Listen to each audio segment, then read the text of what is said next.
नमस्कार विद्यार्थी मित्रांनो, स्वागत आहे तुम्हा सर्वांचं अभ्यास गुरु या चॅनलवर. विद्यार्थी मित्रांनो, या व्हिडिओमध्ये जे प्रश्न आपण पाहणार आहोत ते सर्व प्रश्न पोलीस भरतीमध्ये विचारले गेलेले आहेत. त्यामुळे हा व्हिडिओ प्रामाणिकपणे शेवटपर्यंत पहा. चला तर बघूया प्रश्न पहिला. गोल क्रांती कशाशी संबंधित आहे? गोल क्रांती कशाशी संबंधित आहे? तर बटाटे उत्पादन. लक्षात ठेवा, 10 वेळापेक्षाही जास्त वेळा हा प्रश्न पोलीस भरती, तलाठी भरतीमध्ये विचारला गेला आहे. गोल क्रांती कशाशी संबंधित आहे? तर बटाटे उत्पादन. पुढचा प्रश्न पहा. सयाजीराव गायकवाड यांनी सुरू केलेल्या गरीब व होतकरू विद्यार्थ्यांना शिक्षण घेण्यासाठीच्या शिष्यवृत्तीचा लाभ महाराष्ट्रातील कोणत्या विद्यार्थ्यांना झाला? तर लक्षात ठेवा, डॉक्टर बाबासाहेब आंबेडकर आणि महर्षी विठ्ठल रामजी शिंदे. हा प्रश्न तलाठी भरतीमध्ये विचारला गेला आहे. सयाजीराव गायकवाड यांनी सुरू केलेल्या गरीब व होतकरू विद्यार्थ्यांना शिक्षण घेण्यासाठीच्या शिष्यवृत्तीचा लाभ हा डॉक्टर बाबासाहेब आंबेडकर तसेच महर्षी विठ्ठल रामजी शिंदे यांना झालेला आहे. पुढील प्रश्न पहा. पुराणे म्हणजे स्वार्थी आणि अज्ञानी लोकांचे लिखाण होय असे कोणती व्यक्ती म्हणाली होती? हा प्रश्न असिस्टंट मुख्य 2015 मध्ये विचारला गेला आहे. तर मित्रांनो, योग्य उत्तर आहे स्वामी दयानंद सरस्वती. पुराणे म्हणजे स्वार्थी आणि अज्ञानी लोकांचे लिखाण होय असं स्वामी दयानंद सरस्वती म्हटले होते. पुढचा प्रश्न पहा. स्वामी विवेकानंद यांनी रामकृष्ण मिशनची स्थापना कोणत्या वर्षी केली? तर 1897. विद्यार्थी मित्रांनो, हा प्रश्न वारंवार पोलीस भरती, तलाठी भरतीमध्ये विचारला गेला आहे. साल लक्षात ठेवा. रामकृष्ण मिशनची स्थापना 1897 मध्ये केली. कोणी केली? स्वामी विवेकानंद यांनी केली. हाच प्रश्न PSI परीक्षा 2012 मध्ये विचारला गेला आहे. लक्षात ठेवा. पुढचा प्रश्न पहा. भारताचा स्वातंत्र्य दिन केव्हा असतो? तर 15 ऑगस्ट.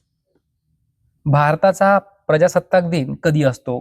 तर 26 जानेवारी. लक्षात ठेवा, स्वातंत्र्य दिन 15 ऑगस्ट आणि प्रजासत्ताक दिन 26 जानेवारी. आशियातील सर्वात मोठे चर्च कोठे आहे? तर गोवा या ठिकाणी आशियातील सर्वात मोठे चर्च आहे. केंद्रीय लोकसेवा आयोगाचे मुख्य कार्यालय कोठे आहे? तर नवी दिल्ली या ठिकाणी केंद्रीय लोकसेवा आयोगाचे मुख्य कार्यालय आहे. सध्या भारतातील सर्वात मोठा राष्ट्रीयकृत उद्योग कोणता आहे?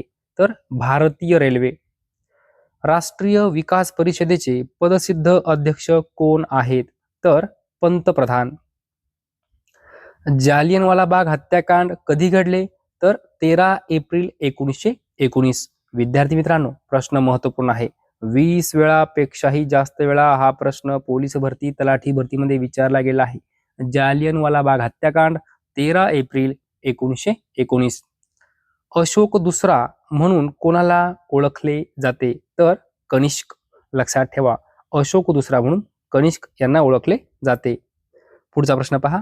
शकुंतला हे प्रसिद्ध नाटक कोणी लिहिले? तर कवी कालिदास. कवी कालिदास यांनी शकुंतला हे नाटक लिहिलं. प्रसिद्ध जगमंदिर तलाव कुठे आहे? तर राजस्थान या राज्यामध्ये. जगमंदिर तलाव, राजस्थान. पुढे पहा. संसद भवनाची रचना कोणी केली? तर हर्बर्ट बेकर. हर्बर्ट बेकर यांनी संसद भवनाची रचना केली. भारतातील निवडणूक आयोग कधी स्थापन झाला? तर 1950. साल लक्षात ठेवा, 1950 भारतातील निवडणूक आयोग स्थापन. पुढे पहा. भारताचा पहिला चित्रपट कोणता होता? तर राजा हरिश्चंद्र. भारताचा पहिला चित्रपट राजा हरिश्चंद्र. भारताची पहिली ग्रामीण बँक कुठे सुरू झाली? तर मुरादाबाद, उत्तर प्रदेश या ठिकाणी भारतातील पहिली ग्रामीण बँक सुरू झाली.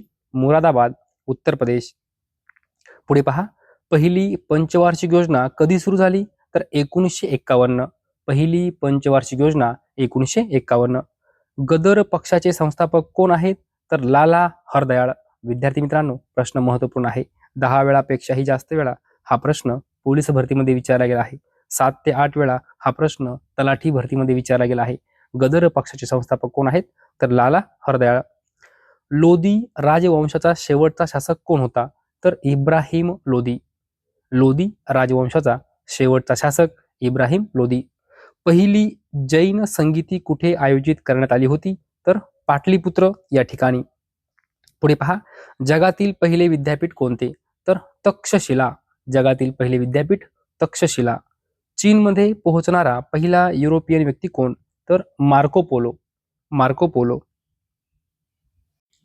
पुढील प्रश्न पहा, मी कसा झालो हे पुस्तक कोणाचे आहे? तर प्रल्हाद केशव अत्रे. मी कसा झालो, प्रल्हाद केशव अत्रे. मी कसा घडलो हे पुस्तक कोणाचं आहे? तर आर आर पाटील. विद्यार्थी मित्रांनो लक्षात ठेवा, मी कसा झालो हे पुस्तक प्रल्हाद केशव अत्रे यांचं आहे आणि मी कसा घडलो हे पुस्तक आर आर पाटील यांचं आहे. सखाराम बाइंडर हे नाटक कोणी लिहिले? तर विजय तेंडुलकर. हा प्रश्न वारंवार पोलीस भरती, तलाठी भरती, वनरक्षक भरतीमध्ये विचारला गेला आहे. लक्षात ठेवा, सखाराम बाइंडर हे नाटक आहे. कोणी लिहिलं? Vijay Tendulkar. Odyssey of my life हे पुस्तक कोणाचे आहे? तर Shivraj Patil. Odyssey of my life हे पुस्तक शिवराज पाटील यांचं आहे. दासबोध मनाचे श्लोक कोणी लिहिले? तर समर्थ रामदास. बावनकशी, काव्य फुले, सुबोध रत्नाकर या पुस्तकांचे लेखक कोण आहे? तर सावित्रीबाई फुले. विद्यार्थी मित्रांनो वारंवार प्रश्न विचारला गेला आहे. बावनकशी कोणाचा आहे? सावित्रीबाई फुले. काव्य फुले कोणाचं आहे? सावित्रीबाई फुले. सुबोध रत्नाकर कोणाचं पुस्तक आहे? सावित्रीबाई फुले. पुढील प्रश्न पहा, जीवनसत्व ड च्या कमतरतेमुळे कोणता आजार होतो? तर मुडदूस आजार होतो. कोणता आजार? मुडदूस. भारताचा राष्ट्रीय प्राणी कोणता आहे? तर वाघ हा भारताचा राष्ट्रीय प्राणी आहे. भारतात आर्थिक उदारीकरणाची सुरुवात कोणत्या वर्षी झाली? तर 1991. लक्षात ठेवा, आर्थिक उदारीकरणाची सुरुवात 1991. तिलारी धरण कोणत्या जिल्ह्यात आहे? तर कोल्हापूर जिल्ह्यामध्ये तिलारी धरण आहे. भारतात सर्वाधिक महसूल कोणत्या करातून मिळतो? तर वस्तू आणि सेवा कर. भारतात प्रत्यक्ष कराची शिफारस करण्यासाठी कोणती समिती स्थापन करण्यात आली? तर केळकर समिती. पुढे पहा, जागतिक बँकेचे मुख्यालय कोठे आहे? तर वॉशिंग्टन DC USA. भारतात पहिले औद्योगिक धोरण कधी लागू करण्यात आले? तर 1948. विद्यार्थी मित्रांनो हा प्रश्न महत्वपूर्ण आहे. 20 वेळापेक्षाही जास्त वेळा हा प्रश्न पोलीस भरती, तलाठी भरतीमध्ये विचारला गेला आहे. भारतात पहिले औद्योगिक धोरण कधी लागू करण्यात आले? तर 1948. पुढे पहा, सत्यमेव जयते हे वचन कोणत्या भाषेतून घेतले आहे? तर संस्कृत भाषेतून घेतलेले आहे. जागतिक हवामान दिन कधी असतो? तर 23 मार्च. जागतिक हवामान दिन 23 मार्च. सोनेरी क्रांती कशाशी संबंधित आहे? सोनेरी क्रांती कशाशी संबंधित आहे? तर फळे आणि मध. लक्षात ठेवा, पर्यायामध्ये जर फळे असेल तर फळांशी संबंधित सोनेरी क्रांती आहे आणि मध असेल तर मधाशी संबंधित सोनेरी क्रांती आहे. विद्यार्थी मित्रांनो अशा प्रकारे जे प्रश्न पोलीस भरती, तलाठी भरतीमध्ये विचारले होते ते प्रश्न आपण या व्हिडिओमध्ये पाहिलेले आहेत. जर तुम्हाला हा व्हिडिओ आवडला असेल तर नक्की लाईक करा, शेअर करा, सबस्क्राईब करा. धन्यवाद.